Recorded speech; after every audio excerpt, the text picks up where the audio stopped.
Salut à toutes et à tous, bienvenue pour ce nouveau podcast du No Limit Native Podcast, du coup premier podcast IRL pour le meet-up de la Team Flow. Actuellement, comme vous le savez ou comme vous ne le savez pas potentiellement, nous sommes à Rennes, nous avons un meet samedi prochain.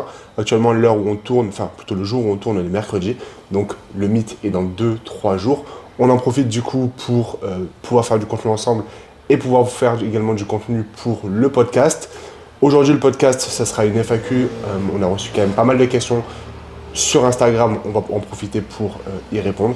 Donc, très content de pouvoir organiser ce meet, premier meet d'une team de body en France, en réalité, bien entendu. Donc, hâte d'être samedi et hâte également de pouvoir répondre aux questions que vous nous avez posées sur Instagram. Avec Florian, ça va être un peu le sujet de ce podcast aujourd'hui. Et premier podcast de 2026 et premier podcast en réel. Donc c'est vrai qu'on n'a pas fait pas mal de. On n'a pas fait de podcast. C'est vrai que c'est le premier podcast de 2026. Pour ceux qui écoutent le podcast du coup cette année, on est un peu plus tard, mais bien sûr, bonne année à tous, qu'elle soit là. J'ai toujours envie de dire productive possible, mais on ne va pas dire productive, en tout cas, que ce soit une bonne année. Ouais, c'est le premier de 2026. Merci à tous de nous rejoindre. Ça va être une belle année. Et j'ai hâte de répondre aux questions. On ne va pas trop tarder, je pense. On va juste simplement répondre à la FAQ. On a eu des questions très intéressantes qu'on a triées un petit peu.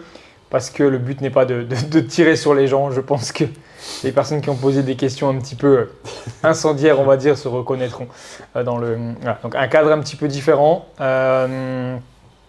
J'espère que le son ça ira. On va tester un truc. J'espère qu'on n'enregistre pas pour rien. Il est 18h43, ce qui est typiquement normalement l'heure quasiment d'aller dormir.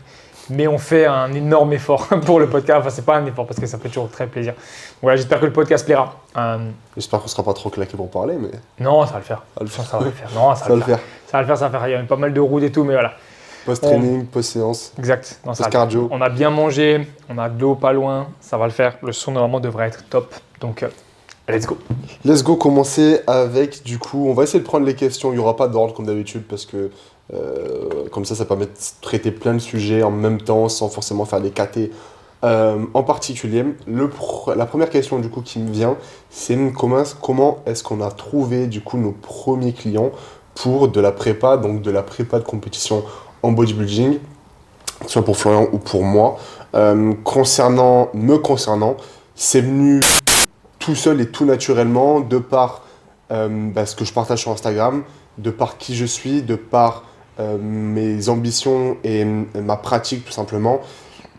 De manière générale, si vous êtes coach en ligne, que vous soyez lifestyle ou bodybuilding, les clients, en tout cas vos clients, vous ressembleront. Si vous faites du contenu essentiellement sur la perte de poids, vous allez prendre des personnes qui veulent perdre du poids. Si vous faites du contenu essentiellement pour redonner confiance en certaines personnes, vous allez prendre que les personnes qui actuellement n'ont pas confiance en eux et veulent prendre confiance en eux. Si vous partagez du contenu sur de la compétition, sur du bodybuilding pur, vous allez attirer de plus en plus de bodybuilders et des personnes en tout cas qui ont cette vision, que ce soit des compétiteurs ou non, et que ce soit pour toi ou pour moi-même, mes clients de plus en plus sont des compétiteurs parce que je suis un compétiteur, parce que je partage du contenu pour les compétiteurs. Donc très rapidement, j'ai eu des premiers clients qui voulaient faire de la compétition parce que c'est ce que j'aime, ça se voit sur mon contenu et du coup j'attire des personnes qui aiment ce type de contenu, donc souvent de la compétition. Donc ça s'est fait assez naturellement, même au début.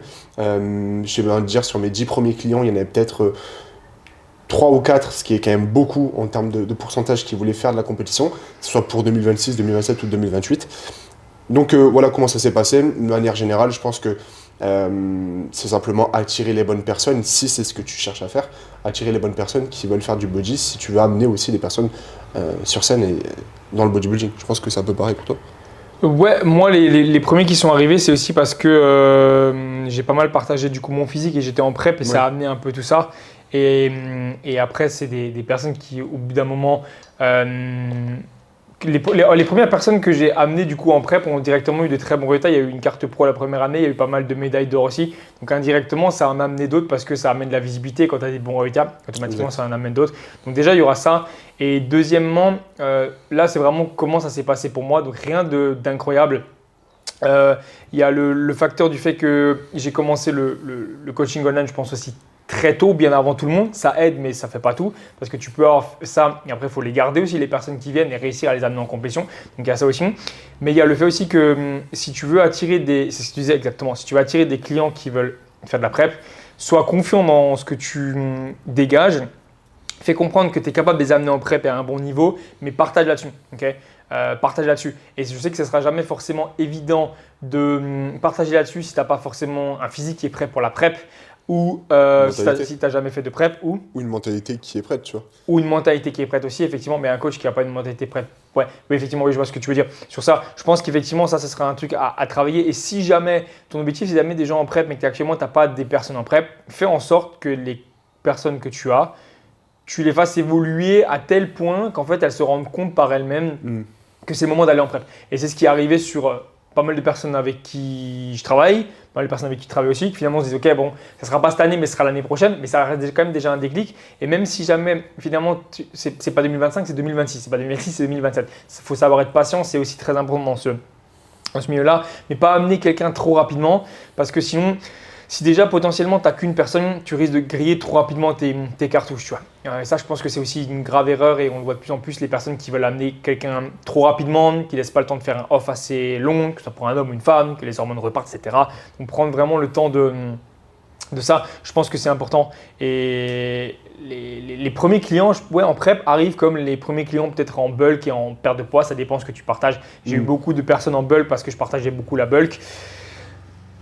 C'est la niche au final que tu veux amener. Il faut juste être confiant dans le domaine dans lequel tu parles. Si effectivement tu veux amener du bodybuilding, mais tu parles très peu de bodybuilding, tu fais plus du lifestyle. Tu veux amener des compétiteurs, mais tu parles quasiment pas de compétition. Ça va être compliqué. Donc parle-en et montre surtout que tu sais de quoi tu parles. C'est ça. Je pense que le truc le plus important, si tu veux faire ça, et en fait peu importe le domaine que tu vas viser, c'est apporter assez de contenu qualitatif pour que la personne ait confiance en toi. Parce que des compétiteurs, je pense que plus que toute autre personne dans tout autre objectif différent, je pense que c'est l'un des domaines où tu as le plus besoin d'avoir confiance en ton coach 100%. Lorsque tu vas te lancer. Parce que si ton but c'est de prendre du muscle, tu te lances avec un coach et au final la personne ne te fait pas évoluer. Tu n'as ni pris de muscle, ni pris de fat, juste tu perds ton temps. Au pire, tu as perdu ton argent et ton temps.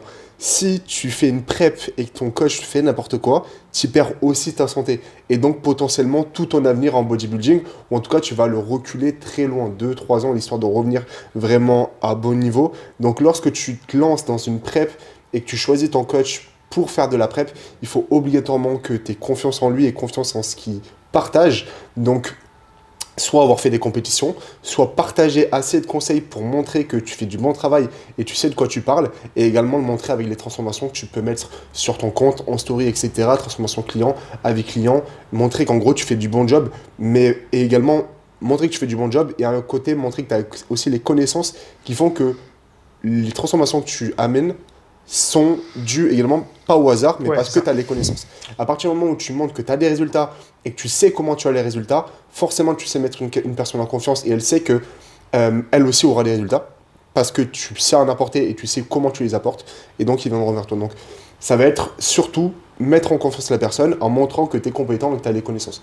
Pour moi, c'est une bonne réponse. Et deuxième point, être patient. Si ce n'est pas la première année, ni la deuxième, ni la troisième, ni la quatrième, ça sera peut-être la cinquième. Mais faut pas s'attendre à partager un réel vite fait, non, même bien fait et se dire que ok, lui, il va m'amener en compétition. Non, un compétiteur, ce qu'il va avoir besoin, comme tu as pu dire, c'est de confiance envers le coach. Et pour avoir la confiance envers le coach, c'est pas en un réel. Tu vois, c'est en un réel, plus un réel, plus un réel, plus 10, plus 20, plus 50 stories, plus le fait que tu comprends, etc. Parce que s'il y aura besoin, effectivement, lors d'une prep, au-delà du fait que c'est savoir manager le physique, ce sera aussi manager les entraînements. Donc, prouver bien sûr tout ça. Je pense que c'est le plus important. Mais c'est une très bonne question en tout cas. Et c'est super cool comme idée. Vraiment cool d'y avoir répondu aussi et de se replonger aussi dans les débuts du coaching online. Seconde question. Quelle est la qualité la plus importante pour un body? Je te laisse répondre du coup en premier, à part si tu as fait un monologue. Non, t'inquiète, ça va. J'ai l'eau pas loin si jamais. Pour un bodybuilder, alors la meilleure, si vraiment il n'y en a qu'une seule, là comme ça de tête, Je sais pas si je peux en citer qu'une seule. Je sais pas si c'est la première qui me vient, je sais pas si c'est celle qui est tout au-dessus. Je pense qu'en parlant, il y en a d'autres qui vont venir. Je dirais la patience. C'était bodybuilding naturel, en tout cas. Là, on parle pour du bodybuilding naturel. La patience. Mais même si c'était pas naturel, en final. La patience. Parce que c'est ce qui amènera tout ce qui découlera du reste. Ok, être patient. Être patient envers le process, être patient envers la diète, être patient envers les entraînements, être patient envers ta passion aussi. Parce que des fois, il y a des moments où ça va être des hauts et des bas et savoir aussi en question ça. Je pense que si tu es patient, tu seras capable de tenir parce qu'un bon bodybuilder, c'est quelqu'un qui tient sur le long terme.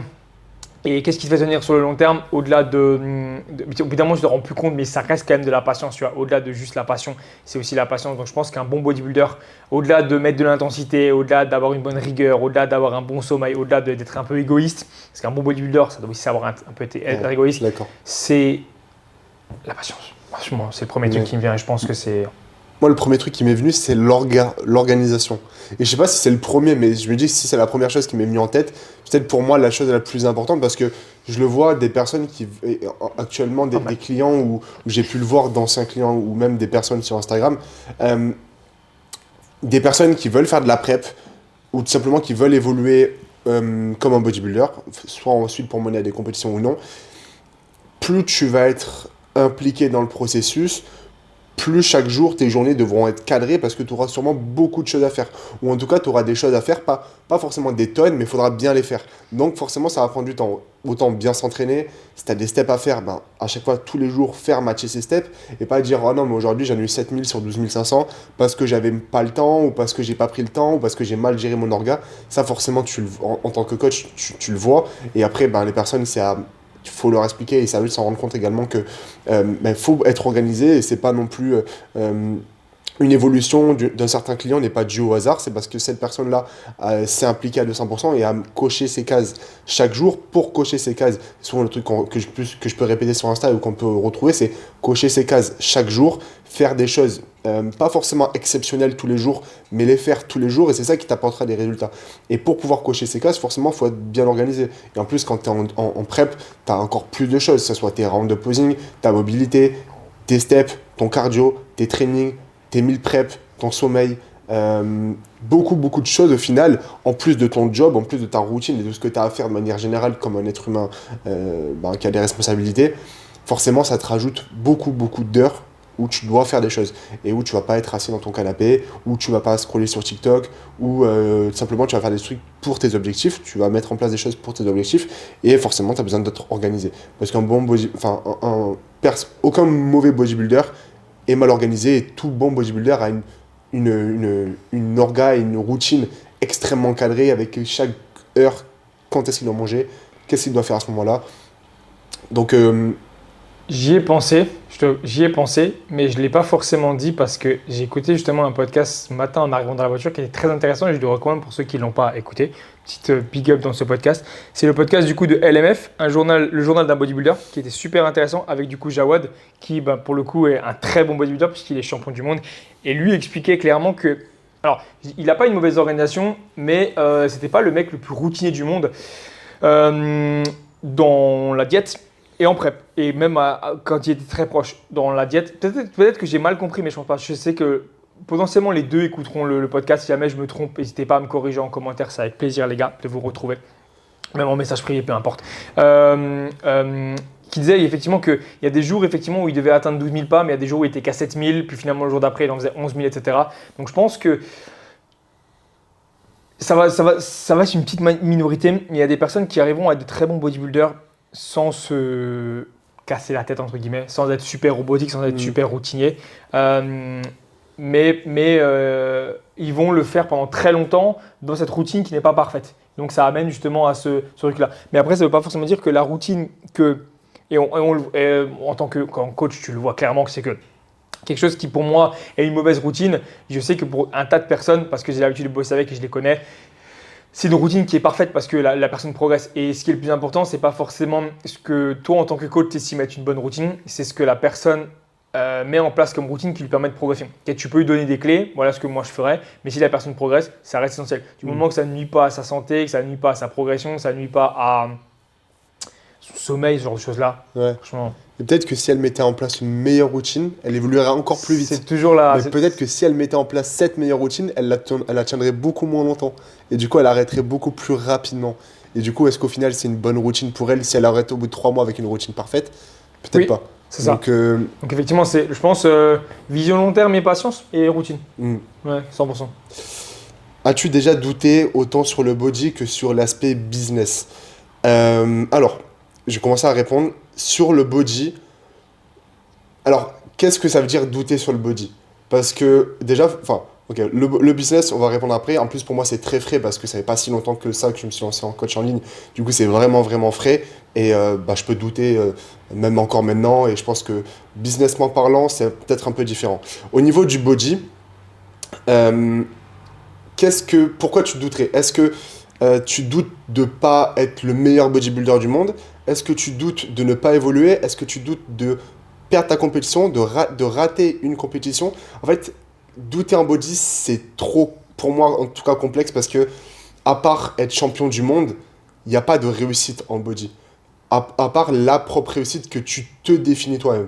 Donc, est-ce qu'en body, j'ai déjà douté? J'ai jamais douté en body. Je me suis remis en question et potentiellement compris que ce que je me faisais mentalement comme film était pas forcément pas la réalité, mais beaucoup plus loin que ce que je pensais.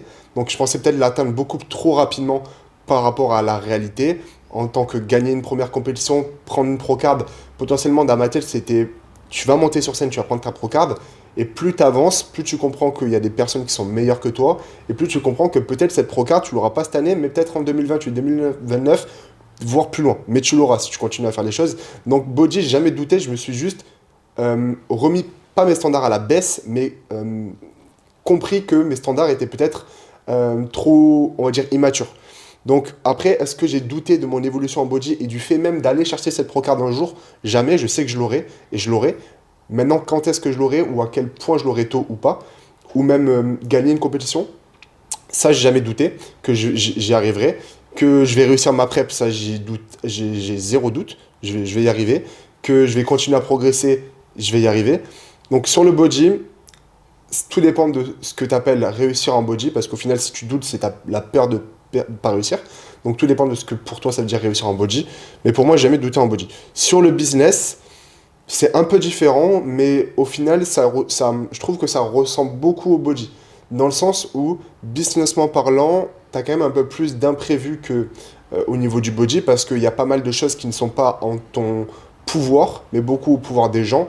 Est-ce que tu vas réussir à faire évoluer quelqu'un? Oui, si tu mets un bon plan, si tu arrives bien à communiquer avec lui, mais tout dépend également de sa volonté et de ce que lui fera chez lui, parce que tu n'es pas en train de lui prendre les couverts et le faire manger ou en train de le pousser les haltères à sa place. Donc ça dépend toujours de l'implication et des personnes, mais encore une fois, tu attires les personnes qui te ressemblent. Donc si tu es motivé, si tu es passionné, bah, tu vas attirer des personnes motivées et passionnées, donc ça dépend aussi toi ce que tu mets en place. Et encore une fois, comme en body, si tu fais les bonnes actions, que tu tiens sur le long terme, forcément ça va marcher. Donc au final, ça dépend peut-être un tout petit peu plus des personnes, enfin des gens et de l'environnement, on va dire, mais beaucoup moins que ce que tu penses, parce que si tu continues et que tu lâches rien, c'est juste une question de temps avant que ça marche finalement. Ça va marcher. Maintenant, à quel point, si tu débutes et que du coup tu es en freelance, etc., tu n'as pas beaucoup de revenus, la seule question c'est à quel point tu vas te mettre dans la merde pour que ça marche. Mais si tu as un énorme parachute ou tu peux te permettre de prendre 1 an, 2 ans, 3 ans avant que ça marche, ça va marcher. Il faut juste à quel point tu peux te laisser du temps pour que ça marche et fais les bonnes actions, ça marchera. Donc douter en business, je trouve que c'est un peu plus fréquent. Douter en body, hors problème de santé, non, je pense pas. Jamais douté.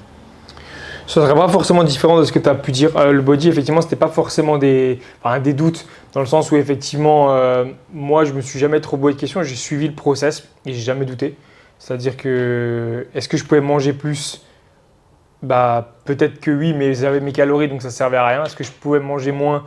Bah, c'est les calories que j'avais, j'ai pas mangé moins, j'ai jamais triché sur ça. L'entraînement, j'ai jamais fait plus que ce que je devais faire, moins que ce que je devais faire. Donc, il n'y a jamais vraiment eu de doute sur le body parce que même si tu as des doutes, ce ne sera jamais forcément des doutes, ce sera plutôt, on va dire, et encore, c'est jamais des échecs, mais c'est par exemple se prendre une grosse claque, effectivement, tu dis ok, là j'arrive confiant dans cette compétition et se rendre compte qu'en fait, tu arrives dans les backstage et les backstage ça veut rien dire, mais tu arrives sur scène et finalement tu as 3 gars qui sont bien meilleurs que toi. Et en fait, se prendre une grosse claque, dire ok, d'accord, il va falloir que je rajoute vraiment du. Parce que t'as été saucé ou genre chose là. Ok, il va vraiment falloir que je rajoute un max de masse parce que c'est pas encore ça. Mais c'est jamais des doutes, c'est plutôt des remises en question. Je pense que le bodybuilding, c'est jamais des doutes, c'est plutôt des remises en question. Et si jamais tu doutes, il faut te poser les bonnes questions. Tu peux douter, par exemple, en bodybuilding, ce qui est possible aussi, ouais, effectivement, du choix de ton coach. Ça, c'est possible. Tu peux douter de est-ce que tu seras prêt à temps pour la compétition. En fait, il y a beaucoup de doutes possibles, mais si tu t'entoures de bonnes personnes, normalement, les doutes ne. Est-ce que le doute est permis? Non, le doute n'est pas permis. C'est ça, non, le truc, non? Le doute n'est. Il n'y a aucun doute permis. Je sais plus. Ça vient d'où ça? JP Frangin, c'est pas comme ça qu'il disait là, le gars là? Non, c'est. Est-ce que le doute est permis? Non, c'est la question, elle est vite répondue. Ah oui, la question est vite répondue, ouais, ça n'a rien à voir. Ok, ouais. Donc en gros, non, pas forcément sur ça. Par contre, effectivement, sur le business, je pense que douter, c'est même une bonne chose parce que ça te fait. Ouais, de fou. Ça te fait justement te remettre en question et dire ok. Là, ça marche pas comme je le voulais. Qu'est-ce que je peux faire de mieux? Mais tout en restant dans son truc. Okay, ça, c'est très important parce que c'est ce qu'on expliquait avant. Son objectif, c'est de pouvoir travailler avec des compétiteurs et que tu te rends compte que ça marche pas. Ne va pas essayer de travailler avec des femmes qui veulent perdre du poids si c'est pas ce que tu veux faire. Tu vois. Si tu en attires et qu'il y en a qui viennent travailler avec toi, ça reste du coaching. Le but, c'est d'aider la personne, pas de souci. Mais c'est 100% ça. Dans ce cas-là, c'est que tu attires mal tes personnes. Donc, je pense que douter, c'est important. Et tout le monde doutera à toutes les échelles. Que ce soit Elon Musk qui est tout en haut de la pyramide, tu vois. Parce que clairement, c'est l'homme le plus riche du monde, ce que tu veux. Lui doute tout autant qu'un mec qui a potentiellement 20 clients et qui en veut plus. Et même un coach qui en a 140, qui fait ça depuis 10 ans, il va douter. Parce qu'à partir du moment où tu as 140 clients, potentiellement, tu en veux peut-être 150 ou aller jusqu'à 200. Donc, tu auras des doutes de comment y aller, etc. Bref, chacun a son domaine. Je pense que les doutes, c'est normal. Il faut juste des fois savoir se poser et se dire, OK, qu'est-ce qui va actuellement, qu'est-ce qui ne va pas? Qu'est-ce que je peux faire de plus, qu'est-ce que je peux faire de moins? Et encore une fois, si vraiment on a des doutes dans le business, soit s'entourer des bonnes personnes, soit effectivement un peu continuer. C'est une question que je reçois énormément de personnes effectivement qui me disent comment effectivement avoir plus de clients, etc. Et je pense que la réponse, elle est un petit peu toute bête parce qu'au-delà d'un mentoring ou d'un aspect marketing, etc., c'est ce qu'on expliquait avant, c'est être patient. Tu vois. Amener des résultats, montrer que tu as des résultats. Patient, passionné. Patient, ouais, voilà, montrer que tu as des résultats, montrer que tu es passionné, montrer que tu sais ce que tu fais. Si jamais tu n'as pas de résultats avec des clients, fais déjà en sorte d'avoir des résultats avec toi. Salut à toutes et à tous, j'espère que vous allez bien et j'espère que vous appréciez le podcast. Petite interruption pour vous dire que si vous souhaitez rejoindre la Team Flow, accéder à un haut service de qualité dans du coaching spécialisé en bodybuilding, que vous soyez un compétiteur ou non, que vous voulez faire une phase de sèche, une phase de masse, ou simplement vous lancer dans une préparation d'une compétition, que ce soit en 2026, 2027, 2028, voire plus loin, vous pouvez toujours rejoindre la team aux côtés de Florian ou à mes côtés en cliquant dans le lien dans la bio YouTube ou alors directement dans notre bio Instagram. Bon podcast à tout le monde. Parce que c'est ta première vitrine et je suis désolé, voilà, on peut dire ce que l'on veut et c'est une question qu'on m'avait déjà posée aussi, c'est est-ce que obligatoirement, est-ce que tu as besoin d'être un bon coach, être un bon athlète pour être un bon coach? Je pense que oui. De la même façon qu'on m'avait posé la question, est-ce que potentiellement pour être un bon cancérologue, tu es obligé d'avoir le cancer? Mais la question était intéressante, mais si tu regardes vraiment, on va dire l'avantage, même si c'est malheureux, mais avec un cancérologue, il devient bon parce qu'il a énormément de patients potentiellement. Comme un cardiologue, il devient bon, pas parce qu'il fait des opérations sur son propre cœur, et parce qu'il a eu énormément de patients. Et du coup, dans le bodybuilding, pour avoir des patients qui seraient du coup des clients, pour devenir un bon coach, il faut au début attirer ses clients. Et du coup, tu es en premier la vitrine. Donc généralement, un bon athlète, ça devient après, ça peut devenir un bon coach, même si ce n'est pas toujours dans tous les cas. Mais tu es le premier reflet de ce qu'amène la suite. Voilà. Par contre, si tu es un athlète, un très bon athlète pendant assez longtemps, je pense que tu peux forcément devenir un bon coach. Parce que ça veut dire que tu aurais vu beaucoup de choses, que tu auras testé beaucoup de choses. Alors, forcément, tout le monde ne répond pas au même changement sur une prog ou aux mêmes choses sur une prog, mais tu auras emmagasiné assez d'expérience pour déjà te former sur ça, comprendre ce qui marche pas, les bases et Bah, ouais, en fait, emmagasiner assez d'expérience. Si t'es un très très bon athlète, je parle de très très bon athlète, je pas dit athlète, si t'es un très très bon athlète, tu auras vu tellement de choses parce que tu auras duré tellement de temps et du coup, il y a tellement de choses qui n'ont pas marché. Après, tu as pris d'autres décisions avec ton coach qui, elles, ont marché pendant un certain temps. Après, tu as changé, etc. Donc, en fait, l'expérience amène beaucoup de connaissances, je trouve. Et bah, si également tu es un très bon athlète, tu es aussi passionné, donc tu t'es formé à côté. Pour moi, et je l'avais dit dans ma dernière vidéo YouTube, c'est un très bon athlète, comme tu le disais, enfin, un très bon coach est un très bon athlète. Et un très bon athlète peut être un très bon coach. Je pense que oui, mais un petit peu non, parce que ça dépend à quel point l'athlète il s'intéresse. Parce que la plupart des bons athlètes, ils ont des coachs qui leur donnent un plan et ils suivent pendant 10 ans, 15 ans, des fois certains. Donc ça dépend à quel point tu t'intéresses à ce plan-là et à quel point tu te dis, ok, là ça marche sur moi, mais ça ne marcherait pas forcément sur une autre personne. Parce que le problème souvent des gens très connus, c'est que c'est le même plan pour tout le monde. Ils s'interrogent un peu leurs clients. Bizarrement, bah, ils ont la même diète. Bon, après, encore ça. Ouais. Ok, mais ils ont les mêmes macros alors qu'il y en a un qui fait 1,89 et un qui fait 1,79, un qui fait 90 kg, un qui en fait machin. Et pareil pour la prog. Donc je pense qu'il faut s'intéresser. Et encore une fois, je pense que passionné, tu vois. C'est vraiment ça le voilà. Je pense qu'on a plutôt bien répondu. Mais en vérité, c'est jamais. Bien sûr, c'est jamais facile. C'est un métier qui n'est pas facile. Et malheureusement, actuellement, on vend peut-être un peu trop du rêve pour que ce soit trop facile, trop rapidement. Tu vas pouvoir gagner 90 clients par mois et vivre de ta passion, etc. Je pense que c'est possible. Alors 90 clients par mois, parce que honnêtement, il faut un système de closing qui est béton. Et je pense qu'au niveau de la prog, à part faire du copier-coller, c'est infaisable. Et je ne souhaite à personne d'avoir 90 clients qui rentrent en un mois. Au-delà d'être impossible, je le souhaite vraiment à personne. Vraiment en one-one, hein, j'entends bien. Je pense que c'est une question de patience. Parce qu'en fait, au bout d'un moment, les personnes qui se retrouvent à comment on peut dire 140, même pas 140, 140, voilà, même ne serait-ce que déjà 50, qui est déjà beaucoup, je pense, pas mal de personnes, c'est une question de temps. C'est rare à moins que, effectivement, la personne elle a popé d'un coup et qu'elle a eu du coup 50 personnes parce qu'avant elle faisait d'autres choses, ou c'est une influenceuse ou un influenceur, mais 50 clients, ça va venir généralement quand tu discutes avec les personnes, des fois certaines c'est au bout de 10 ans. Des fois, c'est au bout de 3 ans, mais ce n'est pas 3 ans à poster du contenu le mardi, le mercredi et des fois plus du tout pendant 2 semaines. C'est poster du contenu pendant 2 ans en story, un certain nombre de stories par jour qui surtout aident les personnes parler de leur coaching, montrer ce qu'ils savent faire, etc. Donc c'est vraiment, voilà. En fait, quand tu es passionné, de toute façon, tu ne poses pas la question, tu postes et puis…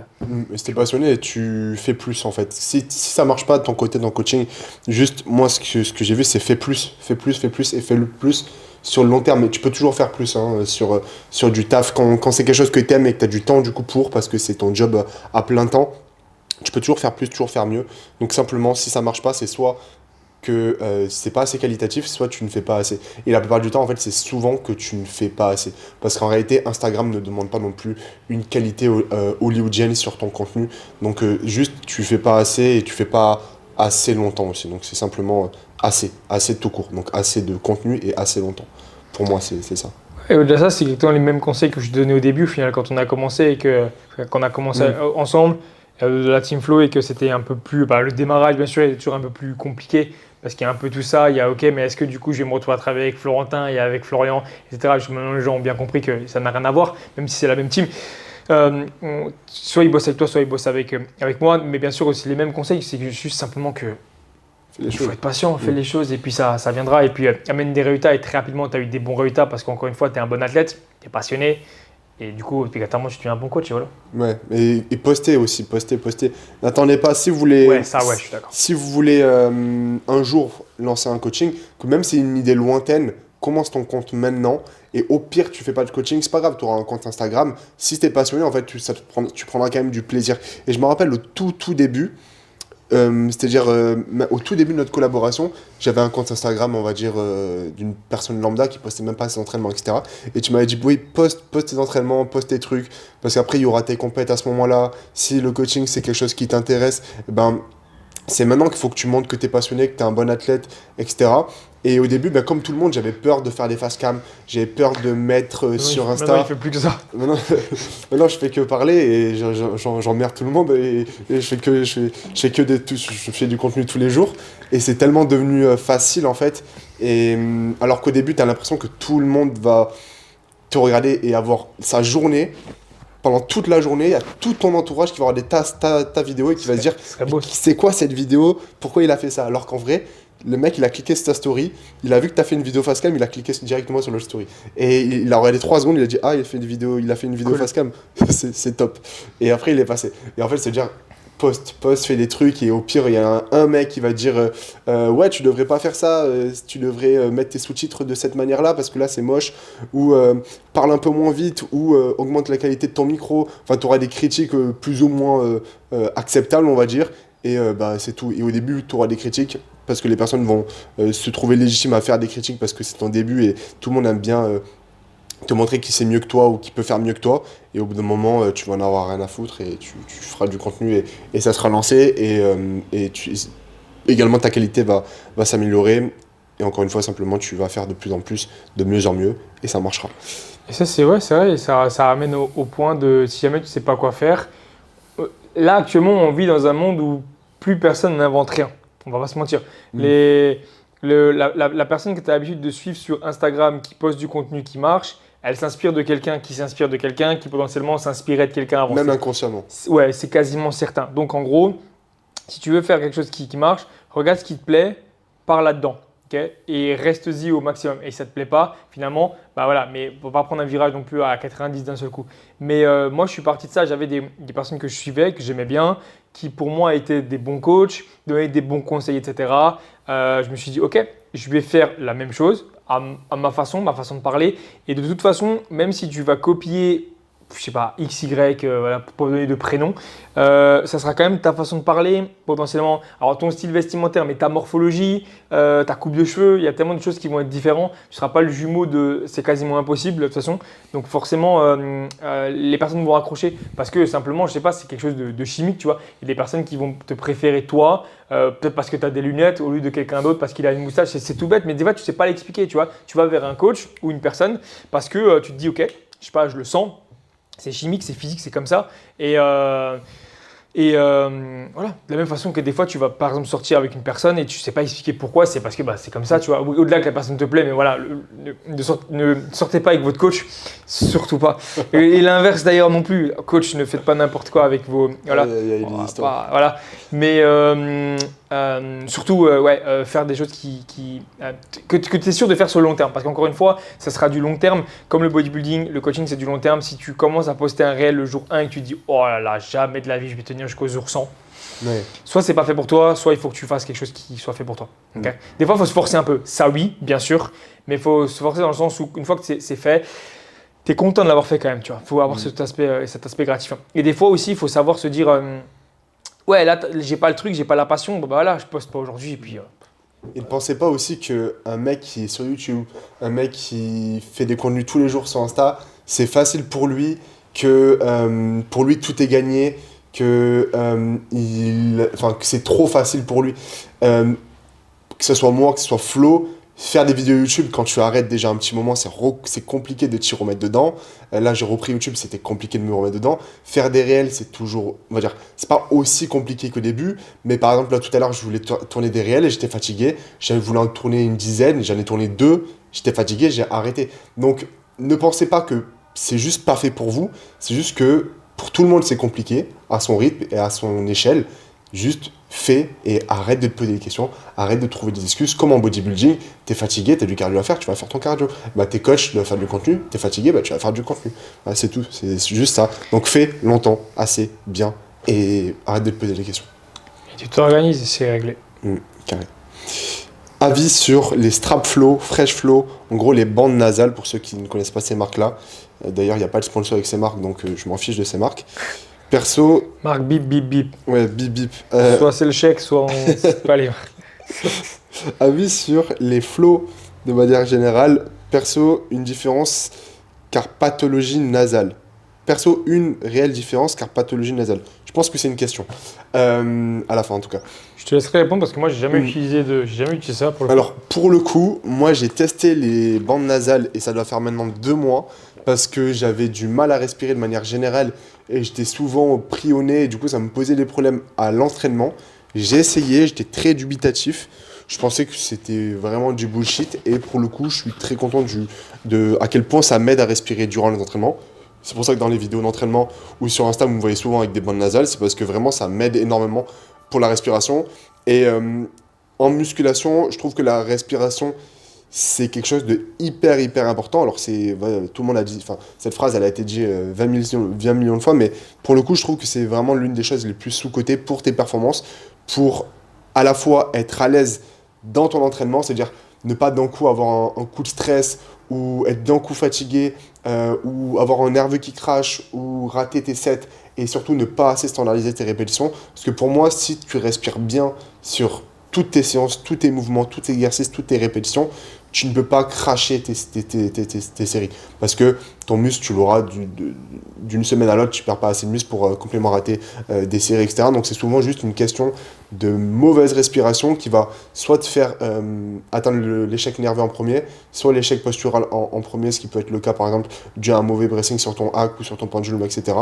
Donc si en fait ton souffle est bon sur un entraînement, à la fois au niveau stress, gestion du stress, gestion des performances et standardisation des mouvements, ça va changer énormément de choses. Et moi je l'ai vu, c'était surtout à quel point mon stress global, parce que quand je m'entraînais, et souvent ça peut être le cas pour beaucoup de personnes, je t'entraîne fort, une séance elle peut être stressante, à la fois pour ton corps mais même pour toi, à quel point tu vas te bien te sentir après un set de leg extension pour en enchaîner d'autres, etc. Des fois je me sentais vraiment pris en mode stressé, comme pour un stress de la vie de tous les jours, sans forcément de cause. Je me disais pas ok là c'est mon leg extension qui me stresse, je me sentais juste stressé et je pense que c'était dû à un mauvais souffle de manière globale. Depuis que j'en utilise, je me sens beaucoup plus confiant et beaucoup moins stressé sur mes entraînements, une sensation, et j'arrive surtout beaucoup mieux à gérer mon souffle dans les séances. Donc si vous voulez tester, bah testez, voilà, je n'ai pas d'affiliation, donc simplement testez, il n'y a pas de bullshit, hein, j'ai rien à vendre, donc testez, vous verrez bien. Moi je sais que pour des personnes qui potentiellement ont des cloisons nasales assez restreintes, ça peut être mon cas, ça m'aide beaucoup. Donc voilà, simplement Ouais, c'est un bon truc à essayer si jamais vous ressentez ça, que vous voulez améliorer votre souffle et améliorer vos performances. N'hésitez pas à me dire si jamais ça vous a aidé. J'ai jamais essayé personnellement, mais j'ai eu des retours avec des clients qui ont essayé. Alors, la marque exacte, je sais plus, même sur Amazon, On a plein en vrai. Mais surtout si tu as un peu d'anxiété avant d'aller dormir aussi, ça peut Aussi, être ouais. pas mal utile. Ou pendant la nuit, si tu as tendance à avoir le nez qui se bouge. Donc deux choses, pendant la nuit, du coup, tu pourras mieux respirer. Et le fait d'avoir du coup les narines qui sont aussi plus ouvertes, tu vas pouvoir inspirer beaucoup plus par le nez. Et l'inspiration par le nez, c'est surtout aussi ce qui va t'aider à aider potentiellement à l'endormissement. Parce que tu vas pouvoir bien inspirer par le nez, expirer par la bouche et vraiment avoir de grandes inspirations, remplir vraiment tes poumons et vraiment oxygéner au maximum ton cerveau, etc. Ce qui sera toujours une excellente chose. Donc, en phase un peu plus de déficit ou en phase un peu plus de fatigue ou si tu as vraiment une phase de stress, ça peut être effectivement intéressant pendant la nuit par exemple ou pendant les trainings si jamais tu as du mal un peu dans une salle qui peut être un peu sans chauffage où l'air est un peu pas forcément bien drainé, etc. Ou alors qu'il fait juste super froid, tu vois. Ouais, carrément. On a reçu alors, une question, et en fait, il y a plusieurs questions qui s'y prêtent. Donc, je vais faire une question globale sur les 3 questions qu'on a répondues par rapport à ça. C'est quels sont les projets pour la Team Flow à l'avenir et comment on voit en gros l'évolution, notre évolution ou l'évolution de et dans la Team Flow. Est-ce que tu veux répondre en premier ou je peux répondre en premier? Ouais. Oh, je peux y répondre parce que en ayant créé la Team Flow au début, mon objectif vraiment c'était de pouvoir avoir des personnes passionnées qui l'intègrent et pouvoir toujours faire en sorte de garder alors des personnes passionnées bien sûr, mais aussi un service de qualité. Donc être sûr que je ne me retrouve pas débordé, pouvoir déléguer des personnes qui sont encore passionnées, mais du coup je sais qu'ils feront partie de cette team-là et qui seront du coup bien drivés. Donc là c'est le cas avec Florentin. Ça c'est vraiment l'objectif. Maintenant pour la suite, le but ce sera bien sûr d'agrandir la team. Alors en termes de personnes bien sûr, en termes de peut-être de coach supplémentaires, en termes aussi de résultats bien sûr, parce que je pense que le plus important ça reste ça. Les gros objectifs là vraiment de la Team Flow, au-delà de mes résultats en tant que coach et des résultats de Florentin en tant que coach, c'est également les résultats en tant qu'athlète, que ce soit nous deux ou que ce soit également les personnes dans la team.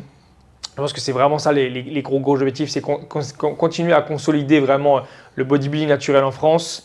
Enfin, je dis en France, mais en francophonie, parce qu'on bosse avec des personnes enfin, du monde entier, à partir du moment où ça parle français au final. J'ai toujours la France, mais c'est pas, on m'a déjà repris en plus. C'est pas forcément que la France. On va pas citer tous les pays, mais voilà. Et le but, c'est ça, c'est continuer vraiment sur ça. Continuer à amener de la valeur et continuer aussi à se dire que ok, c'est un service de coaching, mais avant tout des personnes passionnées qui font partie de ce service de coaching-là pour aider les personnes qui sont passionnées à vouloir évoluer. Okay, c'est surtout ça. Donc pour la suite, c'est vraiment les objectifs et avancer. Tout droit, ouais. Je suis d'accord. Pied sur la pédale et go. Ouais, c'est ça. Et moi, j'ai rejoint la team et j'ai accepté de rejoindre la team parce que je savais que par la suite, c'était cette mentalité que j'ai acquis, on va dire, avec la team aussi. Je pense que le fait d'avoir travaillé avec toi, ça m'a aussi amené sur un chemin où potentiellement j'étais déjà prédisposé. Comment on dit? Prédisposé, ouais, ça. J'avais des prédispositions pour avoir cette mentalité ou cette vision du body. D'ailleurs, c'est pour ça que je suis venu vers toi, c'est parce que je l'avais déjà potentiellement, pas consciemment, ou alors pas autant consciemment que ce que j'avais actuellement. Et maintenant, comme tu l'as dit, c'est ouvrir la team à toute personne passionnée qui veut avoir des bons résultats. Et quand je dis ça, eh ben, comme tu l'as dit, c'est potentiellement d'autres coachs. Si tu es passionné, que tu veux avoir des bons résultats, ben, on ne sait pas quand, pourquoi, il n'y a pas de date, il n'y a pas d'objectif en particulier, mais c'est possible que par la suite, ben, la team continue à s'agrandir, autant du côté athlète que du côté coach. Simplement, ben, il faudra trouver à la fois sur les athlètes et à la fois sur les coachs, les bonnes personnes passionnées qui veulent avoir des résultats, qui partagent la bonne vision et continuer en fait à attirer le plus de personnes qui partagent notre vision du bodybuilding tel qu'on le partage sur les réseaux, tel qu'on aime le faire, amener le maximum de résultats avec ces personnes sur les compétitions, sur les transformations physiques, que ce soit lifestyle ou body tout simplement, mais continuer dans cette vision-là de passion, résultat et partage tout simplement. Je pense que c'est un peu la Team Flow, elle se base sur vraiment ces trois choses. En tout cas pour moi, c'est la passion, le partage, les résultats. Et c'est un peu ce qu'on va finalement faire ce week-end finalement avec le meet-up au RBC. Bon, là, j'en ai vite fait parler sur l'intro. Mais du coup, là, actuellement, si on peut faire ce podcast-là on va dire en présentiel, j'ai l'impression que je suis au Covid là, c'est qu'on est au RBC, enfin on est à Rennes pour avoir le meet-up de la Team Flow au RBC Workout. Et le but de ce meet-up là, c'est partager, montrer les résultats et en réalité avec nos athlètes, voir les résultats et les résultats qu'on leur a apportés en réalité, les partager. Et tout ça, on prend la peine de créer ce genre d'événement parce qu'on est passionné, parce qu'on soit... on va dire on n'a rien à gagner, juste la passion, c'est cool, on aime ça et on va pouvoir voir nos clients et ça va être un super moment. Donc vraiment c'est toujours comme ça. Quand la Team Flow, je l'ai créée, l'objectif c'était de l'agrandir, mais quand tu as grandi, tu n'as jamais forcément la vision de jusqu'où ça va aller. Et là l'objectif c'est de se dire voilà, ça ira aussi loin que ça ira avec des personnes qui sont passionnées et voilà, pied sur la pédale, ce que je disais. Selon vous, quelle approche avoir avec son ego en tant que bodybuilder? Encore un truc sur le bodybuilder.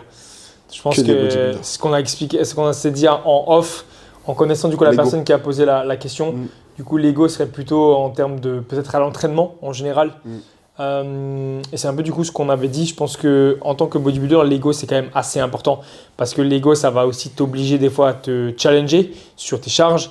Des fois se dire ok là je me sens pas forcément à 100%, mais vas-y, je vais quand même et je donne. Alors des fois c'est bien, des fois c'est pas bien. Attention, je dis pas forcément toujours bien, mais l'ego ça va t'obliger aussi à te pousser, tu vois. Si tu as de l'ego avec toi-même, tu seras en bataille constante avec toi-même. Je dis pas forcément avec les autres, mais en bataille constante avec toi-même. Si tu es en bataille constante avec toi-même à l'entraînement, si tu es un bodybuilder et que tu vas aller sur scène, tu le seras potentiellement avec des personnes sur scène. Donc du coup, tu vas potentiellement plus te battre, plus te donner. Et du coup, ça va engendrer un peu tout. Ça veut dire que si tu as de l'ego, ça veut dire que tu voudras avoir le meilleur physique possible. Donc tu vas t'entraîner pour ça, tu vas respecter la diète pour ça. Tu seras capable de te challenger quand c'est difficile, quand tu manges pas assez, mais tu seras aussi capable de challenger quand il faut manger plus et que tu n'as pas forcément faim.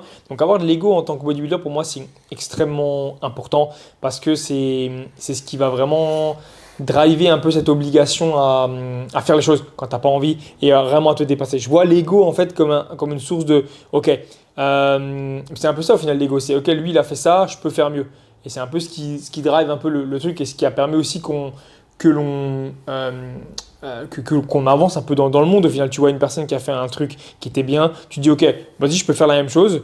Et je vais le faire. Et au final, c'est tout bête, ça n'a pas besoin d'être un truc extrême, mais juste le fait de se dire, ok, lui il fait ça sur les réseaux, il poste ça, vas-y, moi aussi je peux le poster. C'est de l'ego. Ouais. C'est de l'ego parce que tu te dis, ok, bah, moi aussi je peux le faire. Et au final, c'est pas forcément une mauvaise chose, au contraire, puisque c'est pour ça que je suis là aujourd'hui, c'est pour ça que Flo est là, c'est pour ça qu'on est là au final, parce que forcément ça part de quelque chose. Je dis, ok, il l'a fait, je peux aussi le faire. Même si c'est inconscient, mais c'est pas prétentieux, c'est pas je veux faire mieux, voilà, c'est juste moi aussi je peux le faire. Et donc au final, en tant que personne, l'ego, je pense que c'est important. Des fois, il faut savoir faire la part des choses, mais ça reste important quand même. Et en tant que bodybuilder, ça reste vraiment important parce que ça va permettre d'avancer quand c'est difficile, de continuer quand c'est difficile. Parce qu'au final, tu t'en rends plus compte, mais c'est l'ego qui va faire qu'en fait, voilà, c'est au bout d'un moment, ok. Je me suis engagé sur une prep, j'en ai parlé à énormément de monde, ok, il faut que je la fasse. Bah, en fait, c'est de l'ego. Au-delà d'être dans ta tête, parce que ça fait partie de toi, ça reste de l'ego. Donc je pense que ouais, c'est Ouais, je pense que 100%. l'ego, là j'ai réfléchi quand tu parlais, pour moi, la phrase qui représente le plus le mot, du coup, avoir de l'ego, enfin le fait d'avoir de l'ego, c'est moi aussi je peux. Donc en fait, moi aussi je peux. Maintenant, ce moi aussi je peux, faire en sorte simplement qu'il soit bien placé et pas que ce soit de l'ego mal placé. Parce que si c'est simplement moi aussi je peux faire mon cardio quand je suis fatigué, moi aussi je peux tenir ma diète, moi aussi je peux mettre plus lourd sur ce set-là, et moi aussi je peux garder ma technique en mettant plus lourd. Moi aussi je peux réussir une prep, moi aussi je peux réussir dans le coaching en ligne, moi aussi je peux être un meilleur bodybuilder, moi aussi je peux atteindre des objectifs physiques, tout ça c'est bien.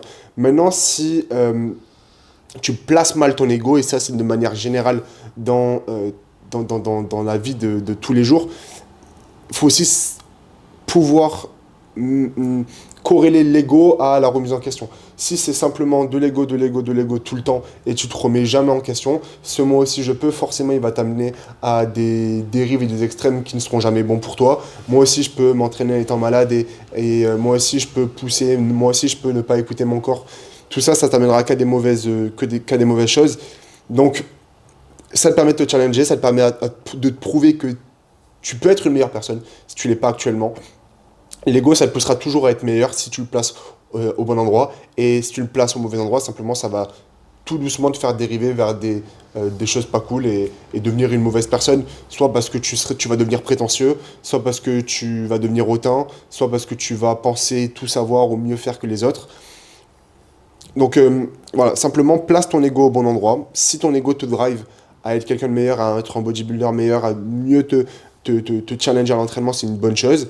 Et je pense que j'ai de l'ego, surtout à l'entraînement, potentiellement un peu moins en dehors du training, mais à l'entraînement, c'est aussi bien d'en avoir peut-être un peu plus, parce que ça te permettra vraiment de te pousser plus loin.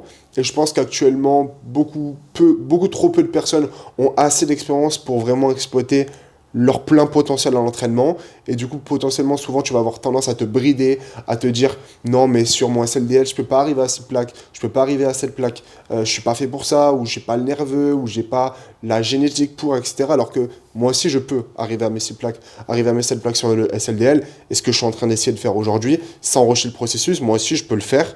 Moi aussi, je peux. Moi aussi, j'ai de l'ego. Maintenant, je mets en place les choses pour y arriver.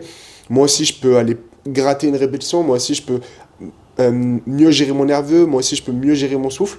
Donc tout ça c'est important parce que c'est compliqué, surtout quand tu débutes.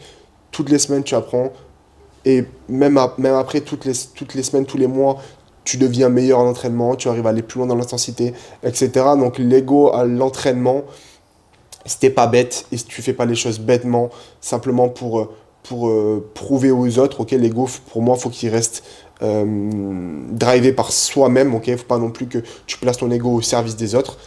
Ça sera toujours une bonne chose pour moi en tout cas sur cette question.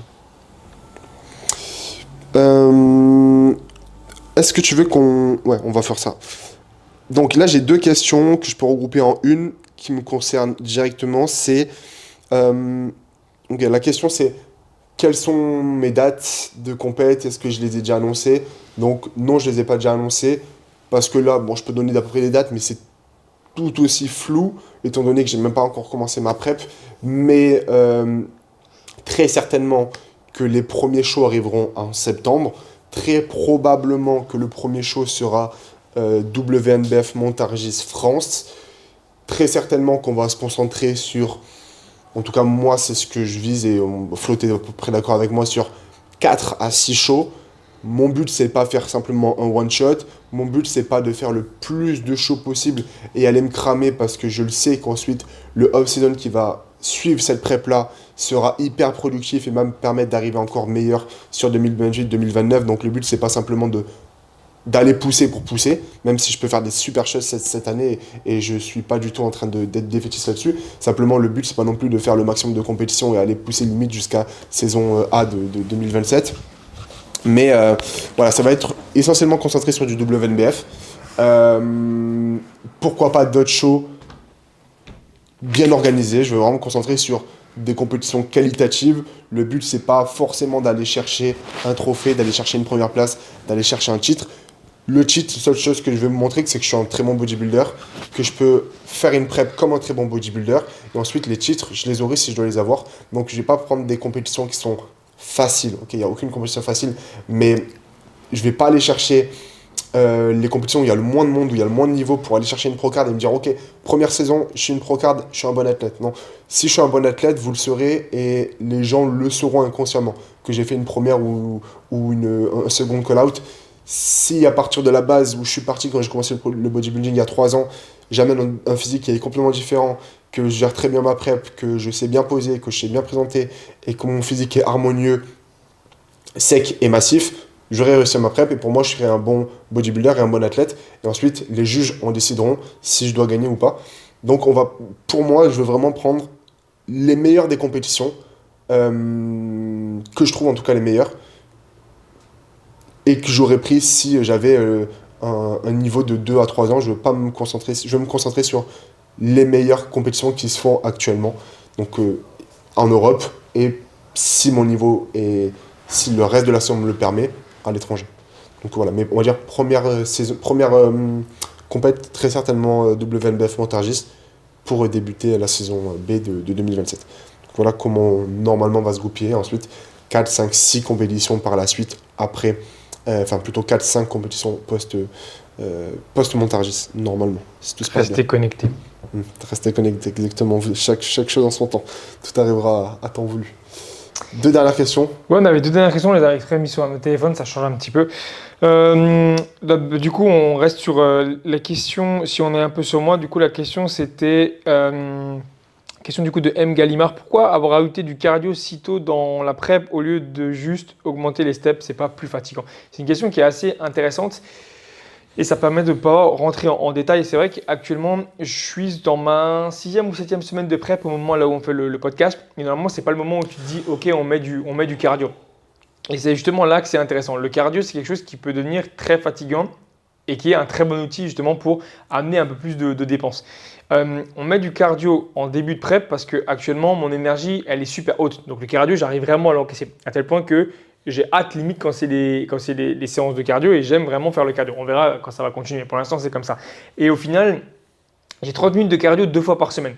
Si je monte les steps pour vraiment créer un vrai déficit, j'ai 10 000 pas par jour. Il faudrait monter au moins les pas à 12 500 par jour. Si on monte du coup les pas à 12 500 par jour, ça fait 12 500 pas sur un jour, ça fait 12 500 sur 7 jours. Okay, donc si tu calcules le temps qu'il faut pour rajouter ces 2 500 pas par jour et sur la semaine, ça fera beaucoup plus de temps en mode chronophage que le cardio. Donc en fait, c'est ça qui rentre en compte. Au-delà de la fatigue, c'est aussi le temps chronophage justement des steps.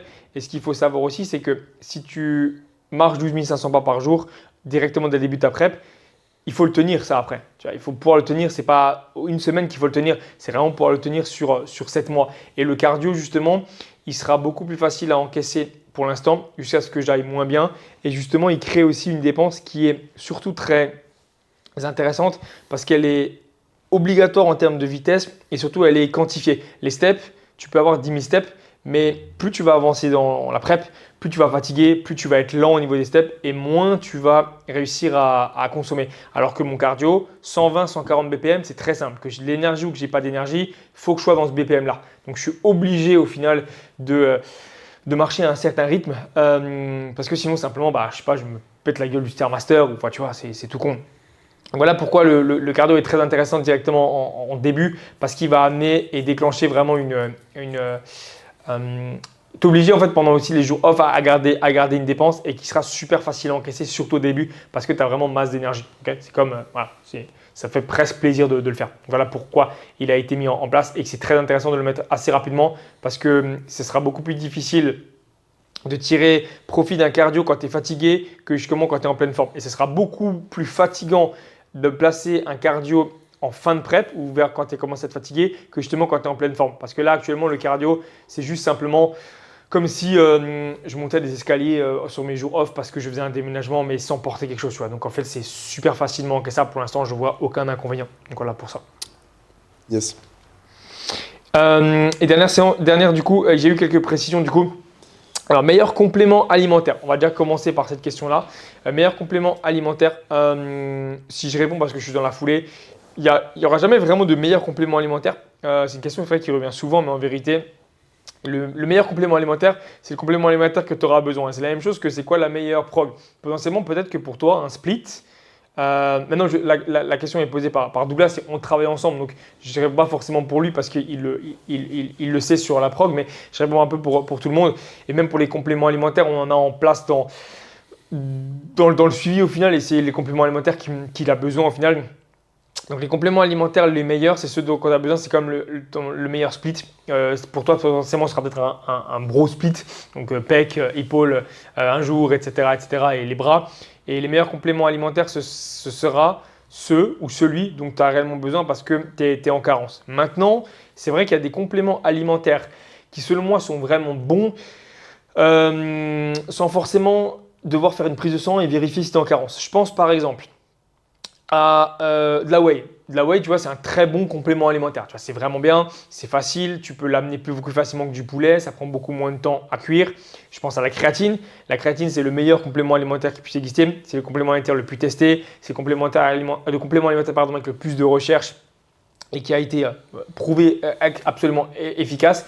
Et pour moi, c'est les deux seuls que je vois tout de suite. Parce que pareil, c'est pareil, les multivitamines, c'est bien, mais ce n'est pas obligatoire. Les oméga 3, c'est bien, mais ce n'est pas obligatoire si tu manges assez de poissons gras. Le magnésium, en général, ce n'est pas forcément obligatoire non plus, mais ça reste un bon complément. Donc voilà, si vraiment, ça dépend aussi le budget que tu as. Les meilleurs compléments alimentaires, ce sera ceux dont tu as besoin parce que tu es en carence. Ou parce que tu es dans une phase où tu en as besoin, simplement. Ouais, je pense que je suis d'accord avec toi. C'est exactement ce que j'aurais dit, c'est le meilleur complément alimentaire, c'est celui qui te manque, donc soit que tu n'as pas dans la diète, et également le meilleur complément qui t'apportera des bénéfices en fait. Souvent les compléments alimentaires, au début ça peut être des effets placebo. Est-ce qu'ensuite cet effet placebo il dure? Dans ce cas-là, potentiellement tu sais que ce complément alimentaire a vraiment un impact sur ton corps. Même si des fois, sur des compléments santé, tu n'as pas vraiment un indicateur qui montre que ça t'aide, mais c'est plutôt l'inverse. C'est si tu ne l'avais pas, potentiellement, tu verrais que tu as un problème. Okay, si tout va bien en continuant ces compléments-là, on va dire garde-le si vraiment tu sens dans ta diète et tu le vois dans ta diète qu'il te manque ce complément alimentaire. Sur d'autres compléments, peut-être un peu moins testés, comme je sais pas, de l'ashwagandha, de ce genre de compléments, si le complément te fait du bien dans un premier temps, potentiellement qu'il a des effets sur toi, potentiellement que c'est du placebo. Si le placebo continue à marcher au bout de 2-3 mois, alors que toi-même tu as quasiment oublié que tu prenais ce complément-là, tu le prends de manière robotique, potentiellement il est vraiment bénéfique pour toi, donc continue à le prendre. Après, il ne faut pas non plus que tes compléments alimentaires soient un cache-misère et que tu prennes le maximum de compléments alimentaires pour aller dormir parce que tu as trop de caféine, pour aller dormir parce que tu gères mal ton stress, pour manger que du riz et du poulet sans fibres, sans rien du tout, et du coup avoir le maximum de toutes les vitamines, tous les oméga 3, parce que simplement ta diète est mal gérée. Donc faut pas que ce soit un cache-misère, mais si d'un point de vue pratique, prendre des compléments, comme tu le disais, la whey, même pour moi, c'est même plus un complément alimentaire, j'ai même pas pensé quand j'ai eu la question. Mais par exemple, des oméga 3, parce que c'est trop cher le poisson gras ou parce que tu n'aimes pas ça, et ben fais-le. Mais voilà, c'est vraiment ce dont tu as besoin. Regarde ta diète, regarde ce qui manque dans ta diète, ajoute-le. Est-ce que tu peux pas améliorer ta diète pour avoir le moins possible de compléments alimentaires? Est-ce que tu peux l'améliorer, mais dans ce cas-là, c'est trop chronophage ou trop compliqué pour toi de faire ces changements-là. Dans ce cas-là, complémente-toi. Mais si ton stack de compléments en off-season, normalement, en off-saison, de manière, en plus en off-season, est beaucoup trop gros, c'est très certainement que tu gères mal ta routine et mal ta jet. Voilà, en phase de cut, en phase de prep, potentiellement tes compléments vont augmenter parce que forcément, tu auras de moins en moins de nutriments. Tu pourras forcément avoir une jet moins riche. Dans ce cas-là, potentiellement, ça peut être intéressant d'ajouter pas mal de choses ou de plus en plus en fonction de comment évolue ta jet. Sur le off-season, si ta jet est bien gérée, on va dire, tu dois pas dépasser enfin, je vais pas donner de chiffres, mais voilà, tu dois pas avoir un énorme stack. C'est souvent que le reste est mal géré, pour moi. Ouais. Et après, bien sûr, ça dépend aussi de la qualité des compléments, parce que c'est bien d'avoir des compléments, mais ils sont pas de qualité, ça sert à rien. C'est comme le collagène, je trouve que c'est un très bon complément, mais maintenant, si tu as déjà une bonne peau, que tu n'as pas de douleur articulaire, que tout va bien, parce que c'est obligatoire, non pas forcément, ça dépendra de ton budget, c'est toujours un plus. Clairement. La dernière question du coup du podcast, si je dis pas bêtise, du coup c'était meilleur setup pour le sommeil. Et en gros les précisions c'était par exemple dormir avec quelqu'un est-il moins optimal, la qualité du matelas, l'environnement et les horaires préférentiels, en sachant que Douglas voulait changer de matelas, donc il en profitait pour poser la question. Je passe le big up. Il n'y a pas de collab avec Emma ou quoi? Ouais, Emma, ouais, si les matelas viennent, c'est encore autre chose. On parlait justement des compléments avant, et pour moi, un des meilleurs compléments que tu peux avoir pour ta progression, déjà, c'est le sommeil. J'avais fait effectivement un top 5 là-dedans, et c'est vrai que j'avais placé le sommeil en 5e plutôt qu'en premier, parce que c'est vrai que je bosse avec des personnes qui potentiellement progressent très bien en dormant que 5-6 heures par nuit, même si ce n'est pas ce que je recommande, mais c'est quand même possible de progresser. Maintenant, est-ce que tu progresseras plus vite si tu dors plus? Sans doute, mais tu progresses quand même. Ce n'est pas aussi intéressant que par exemple réellement s'entraîner dur, faire gaffe à son intensité et à ses exécutions. Ça restera quand même plus important. Maintenant, le sommeil, c'est le meilleur complément dans le sens où c'est lui qui va vraiment régénérer ton corps et réparer un peu tout ce qui s'est passé à l'entraînement, parce que c'est ton sommeil qui va t'amener du muscle. C'est pas en t'entraînant que tu vas construire du muscle, c'est vraiment en te reposant et en mangeant, etc. C'est que une petite partie l'entraînement de réellement après ce que ça t'apporte. Donc, si on répond un petit peu à la question, le meilleur setup de sommeil, c'est d'avoir la meilleure literie, le meilleur matelas possible. Ça regroupera aussi un bon sommeil, ça passera aussi, selon moi, par une routine. Donc, au maximum, coucher à la même heure, lever à la même heure, avec la même routine avant d'aller dormir. Tu vois, si jamais tu as l'habitude de regarder par exemple une série et que d'un coup, tu es plutôt sur le PC, tu risques de moins bien dormir ou d'être sur ton téléphone, tu vois. Lâcher le téléphone assez tôt. Là, je te prends l'exemple, là, typiquement, tu vois, là, il est bientôt 20h, c'est un peu plus tard que d'habitude, mais on a très peu de lumière. Heureusement, ça suffit pour la caméra, on a très peu de lumière dans l'appart, mais on dort pas forcément dans le même appart, mais en tout cas, très peu de lumière, ce qui aide aussi à faire comprendre en gros un petit peu à ton cerveau que okay, c'est comme si le soleil était vraiment bien couché et c'est l'heure d'aller dormir. Donc ça, c'est bien, je trouve que c'est bien d'avoir un bon setup sommeil. En gros, ça passera par une bonne routine avant d'aller dormir. Okay, au-delà d'un bon matelas, au-delà de la mémoire de forme, au-delà d'avoir de bonnes couettes, etc. Potentiellement avoir une chambre aussi, si possible, qui est tempérée. Mais encore et toujours, ça, c'est très bien parce qu'il y a des personnes qui peuvent très bien dormir dans les chambres à 24 degrés. Ça ne leur pose pas de problème, ça dépendra de chaque personne. Mais l'important, c'est vraiment d'avoir le moins de stress possible avant d'aller dormir, le moins de perturbations possible avant d'aller dormir, que ce soit en termes de bruit, que ce soit en termes de visuel. C'est pour ça que je te le disais, c'est regarder un truc à la télé sans que tu aies besoin de réfléchir, c'est bien.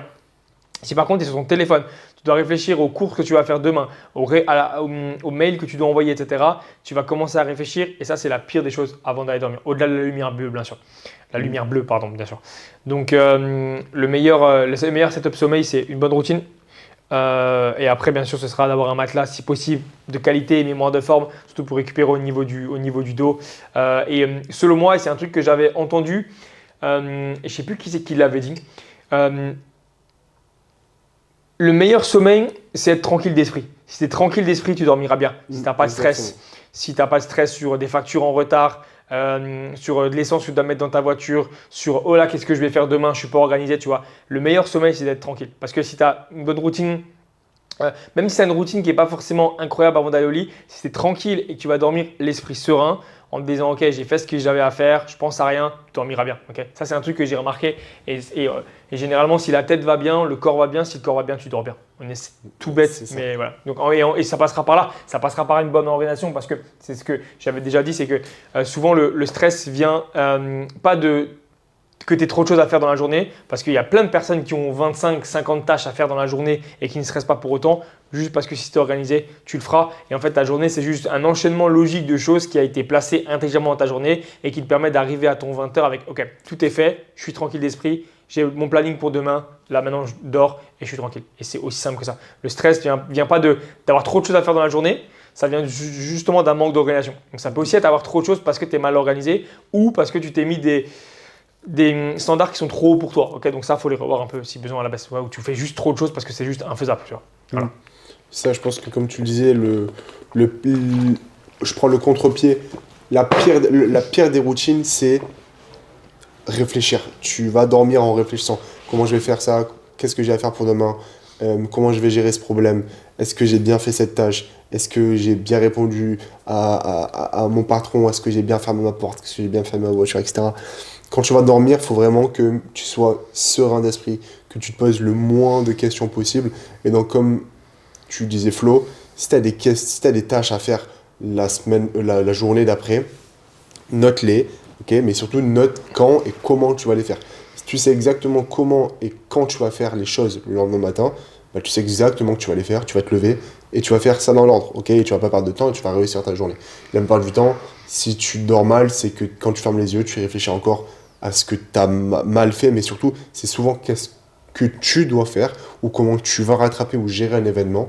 Si tu l'as géré en amont, ou en tout cas tu as prévu comment tu allais le gérer en amont, bah, tu es serein, tu vas bien dormir. Donc c'est ça, mais voilà, c'est des trucs tout bêtes, mais de manière générale, je pense que tu t'en rends compte si tu dors mal, c'est souvent que tu penses trop et tu ne prends pas le temps pour justement poser ces idées-là et que tu vas te coucher dans le rush sur ton téléphone, tu scrolles et en fait tu prends pas de temps pour réfléchir à ce que tu as à faire ou comment le faire. En fait, juste tu t'es bombardé de réel, bombardé par ton téléphone et juste tu prends des nouvelles informations, mais toi, tes informations et ce que tu dois faire, tu ne prends jamais le temps de te poser pour y réfléchir. Et du coup, bah, le seul moment où ton cerveau a le temps d'y réfléchir, c'est quand tu arrêtes de le stimuler, c'est-à-dire quand tu fermes les yeux et que tu vas dormir.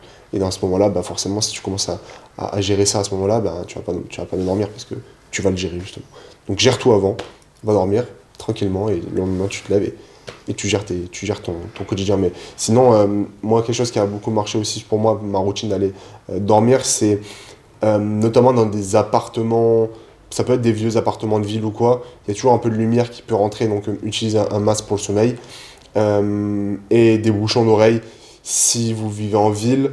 Si l'isolation est un peu moins bien, on va dire pas très très bien, si tu dors avec quelqu'un également qui se lève plus tôt ou qui a tendance à se lever dans la nuit ou qui a tendance à faire du bruit ou qui va se coucher plus tard ou rentrer plus tard, etc., bah forcément, plus tu vas être réveillé dans la nuit, plus ta qualité de sommeil va diminuer. Donc si tu ne te fais pas réveiller ni par la lumière, et du coup ni par les mouvements aussi, ni par le bruit, bah, tu es sûr de pouvoir faire la nuit en une traite la plus longue possible et donc bien dormir. Donc il y a ça.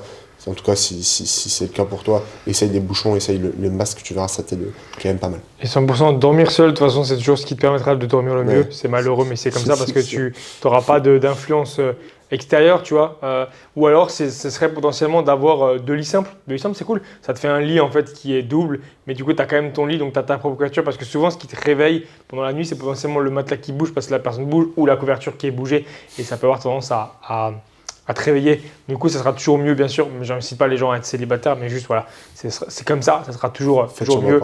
Et des fois, ouais, ou même ça au pire. Et des fois, t'as beau avoir une bonne routine, tu feras quand même des nuits une nuit par exemple qui sera pas bonne et ça arrive et c'est comme ça. Mais si ta routine elle est bien, le lendemain ça va se réguler et tu redormiras bien. Ouais. Et si jamais vraiment ça se reproduit trop, alors à voir, peut-être que ta routine elle est peut-être pas si parfaite que ça. Mais voilà, ça arrive des fois, même si tu as pris ton complément, même si tu n'as pas été stressé, ça arrive comme ça que des fois simplement tu te réveilles pendant la nuit et tu comprends pourquoi. Et ça fait aussi partie du jeu. Tu vois, des fois tu t'entraînes fort, tu as un peu moins bien récupéré nerveusement et en fait ton système nerveux est encore un petit peu actif et aux aguets, même si tu t'en rends pas compte. Et du coup, ça peut avoir tendance à te réveiller. Mais c'est rien de grave. Ça arrive. Donc ça arrive pas tout le temps. C'est essentiel. Yes. On a vu à la fin de ce Ouais, podcast. on a fait un bon podcast. Il est bientôt 20h là. Je sais pas du tout où ça tourne vu qu'il n'y a pas. C'est la caméra cette fois-ci et pas zoom. Mais ouais, je pense qu'il est bien consistant. C'était cool ce podcast en réel et c'était bien surtout de faire un premier podcast de l'année 2026 parce que je pense que c'était bien de reprendre sur une FAQ. Ouais, je pense que dans son 2026, on va continuer le rythme qu'on avait pu commencer en 2025. Ça doit faire maintenant, je sais pas, on a commencé quand en juillet? On n'a même pas dit c'est le combienième podcast là, épisode combien? Ouais, 12? je sais plus. 14. On n'a pas regardé. Ah ouais, déjà. Ok, Je mets une pièce sur le 14, mais je suis pas sûr. c'est vrai? Ok, on regardera. Ou le 15 on ou verra le 13, je sais plus. ça. Je sais pas si on est à autant. Je sais parce que on a eu Arthur, je crois qu'on est au 12, non? 12, 13? 12, 13, 13, 14, 12, je sais plus. Je sais plus. Ouais. En tout cas, voilà, merci pour votre confiance comme d'habitude, merci pour vos questions, merci pour votre réactivité sur les réseaux quand on met des FAQ, merci pour également les retours qui sont encore une fois sur Spotify. Le podcast est disponible, comme vous le voyez très certainement, soit sur Spotify, soit sur YouTube. Vous pouvez mettre des étoiles sur Spotify, faites-le, ça nous permet ensuite d'être bien référencés, de toucher de plus en plus de monde et que les personnes puissent bénéficier de nos conseils et nos tips, nos conseils sur le bodybuilding. Pareil sur YouTube, avec les j'aime, avec les commentaires. Ça fait toujours plaisir aussi de voir que le podcast a un impact en plus des vues et qu'il plaît, ok, parce que simplement s'il y a une vue, à quel point il vous plaît le podcast, ça on ne peut pas vraiment le savoir s'il n'y a pas de j'aime ni de commentaires. Et vous pouvez toujours nous suivre sur les réseaux sociaux. Comme vous le savez, on est majoritairement présent là-bas, donc FloPTR sur les réseaux sociaux, donc que ce soit YouTube ou Instagram, Florentin.tf sur Instagram et Florentin GRC sur YouTube. J'ai repris YouTube, Flo également est présent sur YouTube un peu plus que moi actuellement. Et comme d'habitude, la chaîne du podcast sur laquelle vous regardez celui-ci. Donc merci pour votre confiance. On va continuer les podcasts. À très vite. Il y a très vite pour l'épisode 14, 15 ou en tout cas le prochain. Le prochain.